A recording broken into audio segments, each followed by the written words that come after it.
¿Qué se va a parecer el gobierno de Venezuela a lo que hemos visto hasta ahora y en qué va a ser diferente? Vea, para mí es un poco delicado opinar. Son un país muy amigo, muy cercano, pero un país soberano. O sea, ellos tomarán sus propias decisiones con total independencia y autonomía. Sí, pero... Yo tengo el mejor, lo conozco a Nicolás Maduro por haber sido muchos años canciller de Hugo Chávez. Creo que es una persona extremadamente capaz, extremadamente patriota, trabajadora, honesta. Así que le auguro el mejor de los éxitos y dada su capacidad garantiza en gran medida ese éxito, pero ya tomarán sus decisiones como gobierno de un país soberano. Bueno, sí, pero le he preguntado su opinión, si se va a parecer mucho o no, porque se ha hablado mucho de la diferencia de Chávez, del peso que tenía, él es el heredero, se puede decir, bueno, en el gobierno. Dios hizo al hombre y rompió el molde, ¿verdad? O sea, una persona diferente a otra, pero el gobierno de Maduro, por supuesto, se fundamenta en los principios bolivarianos, en la revolución bolivariana, que era la misma línea de Hugo Chávez, así que eso va a haber mucha coincidencia. Y va a haber mucha coincidencia con lo que hacemos en Ecuador, porque nos inspiramos en principios similares, comunes. El pensamiento, por ejemplo, de Simón Bolívar. El presidente no ha podido estar por la gira europea en la toma de posesión de Maduro. ¿Va a viajar a Venezuela? ¿Tiene previsto visitar a Maduro en los próximos, no sé, semanas? Bueno, ojalá lo pueda hacer, pero no hemos planificado aquello. Como decimos, está en Europa y ha hecho una serie de reuniones con gente que manda mucho, como decimos, en Europa, ¿no? Se ha visto con Merkel, ahora hablaremos de esos temas, y ha estado también con el nuevo Papa Francisco, por cierto, latino, argentino. ¿De qué han hablado en esa reunión de 20-25 minutos, el Papa y el presidente de Ecuador? Ah, no, eso fue algo extraordinario, ¿no? Qué persona más sencilla, más transparente. Si me recibió, ¿sabe cómo me recibió? Oiga, usted viene de tanto viaje y está más fresco que una lechuga, me dice el Papa. Textual. Es una expresión muy común en América Latina, cómica, de un programa muy famoso que se llama El Chapulín Colorado, ¿no? Imagínese la espontaneidad, ¿no? La autenticidad del Papa. Nosotros tenemos mucha esperanza en el Papa Francisco. Se ha comentado mucho, usted lo decía, ¿no? El cambio que ha habido en los gestos, en la gestualidad, incluso en la forma de vestir, la humildad que ha transmitido, la sencillez. Y personalmente, pues, le confirma todo aquello. Y uno tiene experiencia de vida, ¿no? No es que finge nada, es muy auténtico, muy espontáneo, muy sencillo. Incluso se acordaba que usted había ido a la entronización con su madre y le preguntó por él. Pero dígame, ¿cree que esos gestos que han sido valorados por gente de todo tipo y condición van a hacer que también la Iglesia tenga un cambio? Si es que cree que la Iglesia tiene que hacer un cambio para acercarse más a la sociedad en el siglo XXI. Es obvio que tiene que hacer cambio. El propio Papa Benedicto XVI lo ha dicho. La jerarquía eclesiástica lo ha dicho. El Papa Francisco lo ha dicho. Por eso ha formado una comisión de asesoramiento de 8 cardenales. Es claro que la Iglesia debe hacer cambios, corregir cosas terribles que pasaron en su interior, pero también hacer reformas acorde al siglo XXI que estamos viviendo, ¿no? ¿A qué se refiere con cosas terribles? ¿Al tema de la pederastia? Todo aquello, ¿no? ¿Cree que la Iglesia tiene que ser más contundente? Bueno, no solo Papa pedir Francisco, perdón. Tal vez no lo ha expresado textualmente, pero lo ha demostrado, que va a ser mucho más firme con estas cosas horrorosas que sucedieron. Y digo, no solo pedir perdón, sino esa gente que vaya a la justicia, evidentemente. Por supuesto. ¿No? Merkel, decía, la otra mujer con más poder en Papa Europa. A Merkel. ¿Pero quién Fue tiene al más revés, poder? fue al revés, ¿no? De Merkel al Papa. Es increíble ver la sintonía que había entre ustedes en la rueda de prensa viniendo de mundos ideológicos, y eso me lo tiene que reconocer, tan opuestos. Esa sintonía se percibía, tiene buena relación con ella, ¿no?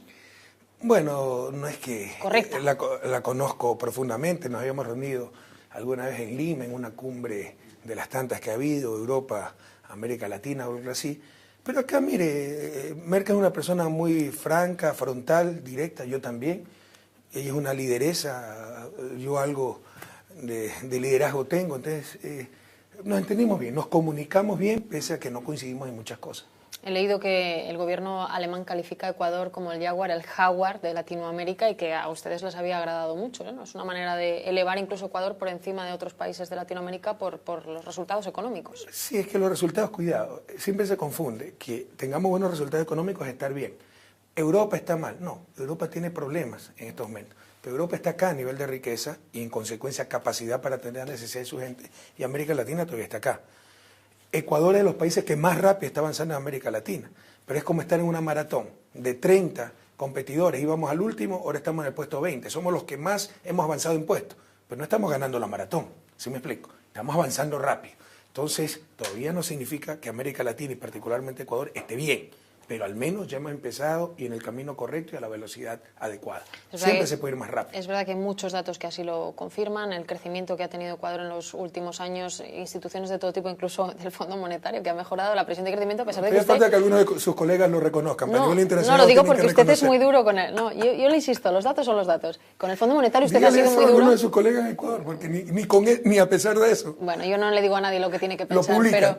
pero el Fondo Monetario, usted ha sido muy duro con ese tipo de políticas y Merkel de alguna manera simboliza la política de la austeridad. Desde luego aquí en Europa es la que impone, ¿no?, eso. Y ahí sí que chocan frontalmente con lo que usted dice. Eso le he dicho y con todo respeto, estoy totalmente en desacuerdo con esa clase política y realmente me preocupa que Europa, para enfrentar su crisis, cometa los mismos errores que cometió América Latina. Por favor, revisen la crisis de la deuda de América Latina a inicios de los 80. Calco y copia lo que está pasando en Europa. Y las recetas del Fondo Monetario, los programas de ajuste, los mismos errores, que no sirvieron para superar rápidamente la crisis, para que le cueste menos al ciudadano. Sirvieron solo para garantizar el pago de la deuda a los bancos privados. Y esa crisis nos duró 10 años. Y empezamos los años 90 con los niveles de vida de mediados de los 70, al menos en el caso ecuatoriano. ¿Y por qué piensa que Merkel no escucha no solo lo que dice o no atiende a lo que dice el presidente de Ecuador, al presidente francés y a otros muchos en Europa y fuera que le están diciendo política de estímulos sí y de recortes no? ¿Por qué cree que Merkel está tan agarrada a esa tesis? ¿De dónde son los bancos, pues, mi querida? Usted es de los que piensa que los bancos alemanes son los que gobiernan, ¿no? Solo le digo de dónde son los bancos. Alemanes, pero hay Usted lo sabe, contrapotencias, los ¿no? europeos. ¿Cree que es por esa razón? Se está protegiendo ciertos sectores, eso es claro, ¿no? Y hay que ver las relaciones. Este es un problema político, no técnico. Nos quieren convencer que es técnico, nos disfrazan ideología de ciencia. No, esto demuestra quién manda en una sociedad.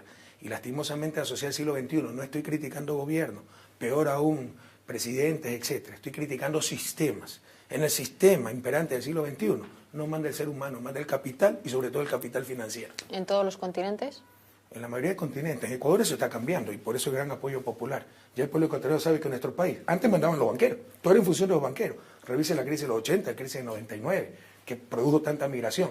Mandaban las oligarquías, mandaba el poder mediático, mandaban las burocracias internacionales del Fondo Monetario, Banco Mundial, mandaban países extranjeros. Ahora el pueblo ecuatoriano sabe que con nuestros múltiples errores y escasos aciertos, mandan ellos, los ciudadanos. ¿Qué debe hacer, según usted, Europa, para hacer frente a ese poder que resta, no sé, a los ciudadanos capacidad de movimiento? Sí, pero son dos modelos, según usted, muy diferentes. De los países. Solo les pido, revisen la historia y no cometan los mismos errores que nosotros cometemos. Y a los ciudadanos, que no es un problema técnico, es un problema político. ¿Quién manda en una sociedad? El ser humano o el capital. Eso lo he repetido mucho aquí en España Es que ahí está la clave. estos días. Es el gran desafío. Que el ser humano tenga supremacía sobre el capital, la sociedad es sobre los mercados. Ahora todo es mercado y la sociedad, vidas, personas, una mercancía más. Eso es un absurdo. Tampoco vamos a caer en el error que cometió el socialismo clásico de negar el mercado. El mercado es una realidad económica. Pero una cosa... ¿Esa es la autocrítica que puede hacer el socialismo clásico? Y la hacemos claramente.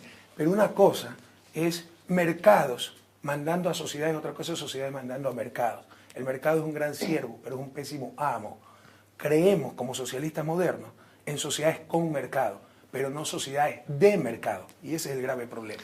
Le decía que esa es una de las tesis que más ha incidido usted en España por la crisis que está sufriendo este país, en el que hablamos usted y yo, y porque hay una importante parte de la inmigración que vino de Ecuador y otros países, pero hablamos del suyo, que la está sufriendo muy directamente con el tema de las casas, de los desahucios. Explicamos que aquí la ley lo que dice es que si no puedes pagarla, entregas la casa, pero no acabas con la deuda. Y fue de los primeros usted en criticarlo. ¿Ha habido avance? Y digo, respecto al gobierno español, ¿usted cree, porque ustedes están ayudando como pueden consularmente a los suyos, cree que eso cambia, que está mejorando? Pero déjeme un poco ampliar sus comentarios, ¿no? Ecuador no era un país de migración. La gente se quedaba en su patria. Pero a partir del 99 nos salieron millones de personas. No se imagina la debacle social que esto fue. Familias destruidas. Aquí tenemos madres que 12, 13 años no han visto a sus hijos, perdieron la vida de sus hijos, su adolescencia, su niñez. Empezó a haber suicidio infantil, niños de 12, 13 años que se nos suicidaban porque sus dos padres en España. Cantones donde 60% de los niños se crían con vecinos, con tíos, con abuelos, con el hermano mayor, 16, 17 años que recibe la plata de sus papás, que le mandan las remesas. ¿Por qué? Por la crisis financiera del 99. El abuso de los bancos, quebraron 16 bancos y se congelaron depósitos, se le obligó a la gente a salvar a esos bancos. Lo mismo que está pasando en Rescate Chipre de la banca. y algunos otros sectores de Europa. Aprendan de nuestros errores, no cometan los mismos errores. En todo caso, lo he dicho frontalmente y con todo respeto, critico sistema.